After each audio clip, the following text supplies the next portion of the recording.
$3,000 for accommodations at a luxury hotel, $1,000 for meals at high-class restaurants, $500 at a well-known spa. What the heck are these? I happened to take a peek at the credit card statement, which normally is left for my husband to take care of. There's a lineup of bills that shows a horrendous amount. Moreover, all of these reservations that have been paid for in advance are for the same period. Those were dates when my husband, who serves in PTA at our daughter's middle school, is to attend a board retreat. Even if I'm not familiar with these things, I understand what it means. To support me in my demanding job, my husband has decided to be a stay-at-home dad. Thanks to his devotion to his family, I've been able to commit myself to work without worries. I've been grateful to him for being too good to be true. Yet, his true intention may have not been for the family. I carefully take out something and slip it into his wallet. At the same time, I make a call to someone. He will be leaving in a week, probably with great spirit.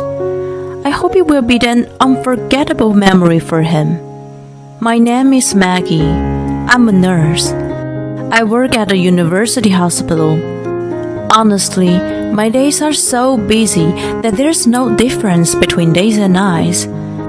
The reason I can continue working my crazy hours is my beloved husband, Glenn. I love my job and I'm proud of it. I couldn't choose between my marriage and my job and cried hard in front of him many times. He respected my determination and decided to be a full-time stay-at-home dad to support his family. He always pushed me to work to the best of my ability. He never paid attention to the curious eyes of other mothers, and even served on the PTA board at our daughter's middle school. My daughter Sasha was also supportive. I, as a breadwinner, had been working hard to make ends meet for my family. One day, I received a call from my credit card company. I changed the debit account for my own convenience the other day. The money wasn't deposited in time for withdrawal, and it was an overdraft. Oh, darn it. I hastily checked my credit card statement in order to make the transfer. Since I usually left such matters to Glenn, I hadn't checked their statement for years. I realized how lax I had been. My eyeballs almost popped out of my head when I saw the statement on my phone screen. The total amount was outrageous. I panicked thinking about what I had spent. I couldn't even remember what I bought. I decided to check the details. There I found a long history of which I had no recollection. Name of designers, brand boutiques, famous perfumery, and a luxury watch brand. I liked those brands, but I hadn't bought anything from them. For a moment, I wondered if Glenn, who had a family card, was planning to surprise me. I hadn't received any of them, though. Moreover, all the purchases were made only on Wednesdays. It was a day I worked a night shift, and Glenn had a board meeting. What's going on? I resolved to question him as soon as I got home. I hurried home anxiously. Then I heard a voice calling out to me. Hi, Maggie, long time no see. Are you on the way home from work? I was almost home when I ran into Tara. She was also a PTA member and one of the few mothers I knew from the school. Hey, long time. Thank you for always helping Glenn. I hope he isn't giving you a hard time. I didn't know what to say to her, so I quickly brought up the common subjects that I could think of. She patted me on the shoulder, saying I was acting distant. The moment she moved her arm, my sense focused on the fragrance in the air. The perfume she wore was the signature of the perfumery that was on the credit card statement. I had wanted to buy it so badly that I tried it on many times in the shop. I missed the timing to buy it in the end, but I clearly remember the scent. Smells nice. That's the one I wanted too. Did you buy it? No idea why I asked her that. Jealousy. I was ashamed of my foolishness. Still, the purchases were always made on Wednesdays when the meeting was held. A PTA member wearing the same perfume. Once I suspected her, my thoughts went more and more toward the unpleasant side. Tara, of course, was unaware of my suspicion and cheerfully responded, "Actually, I got it as a gift. It was our anniversary the other day." She laughed cutely. "Oh, that's so nice. You guys are so in love."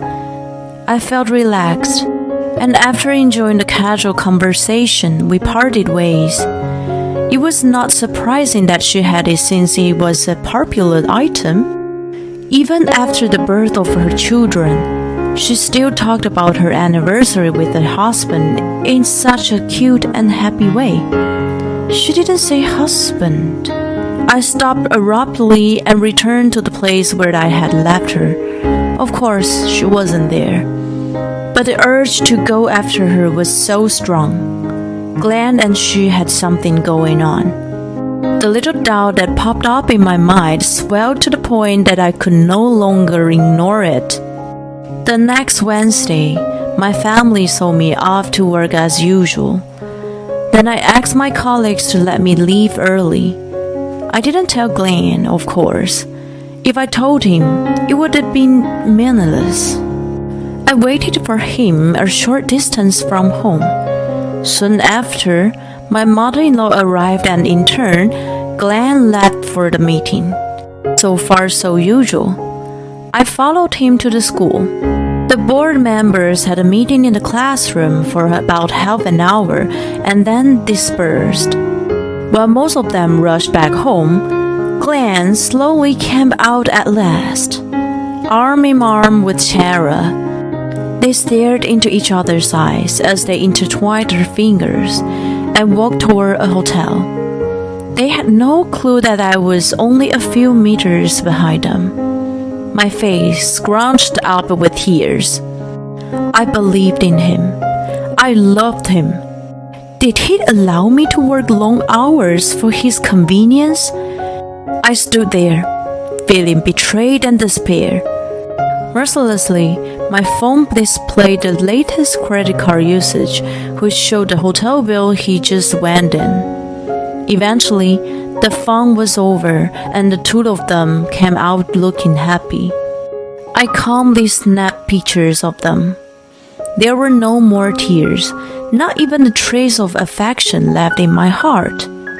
After that, I avoided seeing Glenn as much as possible, using my work as an excuse. Personally, I wouldn't have minded divorcing him right away. The divorce meant that I was taking Sasha away from her father. I didn't want to speak to anyone until I had a chance to think it through. "Mom?" Sasha's sudden voice brought me back to reality. I had been crying alone in the living room in the middle of the night since that day. I thought I was being discreet, but it seemed that she had noticed something was wrong. She couldn't sleep, or maybe she just woke up. She came out of bed late at night and gently hugged me. "I don't want you to be sad. Your enemies are my enemies. I won't forgive anyone who makes you sad. Even if it's Dad, I won't forgive him." Her words opened the floodgate that had been holding all the feelings. I waited like a child. Tears of gratitude for her and apologies, and everything else spilled out. "If I divorce your dad, things won't be the same as before. We have to move, and we won't be able to see him every day. If you have to change schools, you won't be able to see your friends. I spilled out of my concerns one after another. She interrupted and assured me, I still want to be with you, Mom. I want to be a nurse like you. I'll be fine, so please, do as you want. She held my hands tightly. Thank you, sweetheart. Encouraged by her, I decided to act on my plan. I had gotten into the habit of checking my credit card statements and found out that Glenn was planning a week-long trip. He called it a PTA board retreat. In the past, I would have sent it off without a second thought. Common sense told me that it would be unthinkable for parents with children to be away from home for a week at the same time. Even if it were to happen, and even if Glenn were to advance the cost of the trip on the credit card, the destination and the type of hotel were far off from the norm. He underestimated me not to find out. His attempts to hide the evidence became extremely difficult for him. I had not only the list of credit card transactions, but also the details of the courses at the chic restaurant, the confirmation of the hotel booking, and even the request for a surprise cake. I was grateful to him for quitting his job and becoming a stay-at-home dad. I thought it was my duty to work hard to provide for my family in return. I was definitely not working for him to betray his family and fool around like this. Don't mess with me. On my next day off, I calmly began my revenge against him. First, I called the hotel and every restaurant he had booked. Although the reservations were made in his name, I knew the details. When I told them that I was his wife, they didn't suspect me so much. Later that night, I took out his wallet that was left in the living room and pulled out his credit card. He used to carry around cash only before we got married and had never made his own card other than the family one. If his only card went missing, he wouldn't immediately notice something was wrong. So I put an expired one in his wallet. It had been renewed about 6 months ago, but I had been neglecting to get rid of it. I was truly amazed by my laziness and praised myself a little only for that occasion. It looked the same, but it was still expired. If he used it somewhere, he would have found out right away. It just needed to last until he was away from home. I'm leaving now. I'm going to have a lot of discussions to make the school better. Sasha, take good care of your mom, okay? Glenn left the house smiling, unaware of anything. Sasha and I also saw him off with smiles on our faces. I could have punched him in the face, but strangely, I felt very peaceful thinking that it was the last time I saw him. Well, let's get started. Yes. We made sure he was out of sight. In an instant, our smiles were concealed, and we rushed to pack our belongings. The movers showed up shortly after, and thanks to their efficiency, we were able to move into our new home in no time. Excuse me, where should we take these? Oh, don't worry about them. You can just leave them there. They took off wondering about the boxes that were piled up in one corner of the room. And I handed them over to another mover who arrived in turn. The contents were all Glenn's belongings. There was nothing left in the house after that. Waiting for his return in the living room, filled with memories, were credit card statements and pictures of him and Tara that I had taken the other day. I also left my wedding ring that had lost its meaning, and a draft of divorce papers. I noticed that my cell phone has tons of missed calls. They were all from Glenn, who probably noticed something strange on the trip. Too bad for him. I sent a text saying that I was unable to respond due to several emergency operations. I read my vibrating phone in the tower and put it in the bottom of my bag. By the time his meddling calls had calmed down, my call history had exceeded 100. Sasha and I couldn't help but giggle at it. Oh, right. I should probably make one last call. Yeah, that's a good idea. We made a call to someone. Later, what's going on here? Maggie? Sasha? Anybody home? When Glenn returned home, in a good mood, after a week-long affair, he was shocked to find the house empty. Stunned by what I had left behind for him, he repeatedly called me to no avail. Of course not. I blocked him on my phone. Then he received a call from an unknown number. He thought it was me and jumped at the call. Hello? What the hell have you done? I was asked to pay for all the bookings I had already prepaid online, and my credit card expired. Do you have any idea how humiliated I was? This is nothing but harassment. I had to borrow money from everyone. Take responsibility and come up with the money now.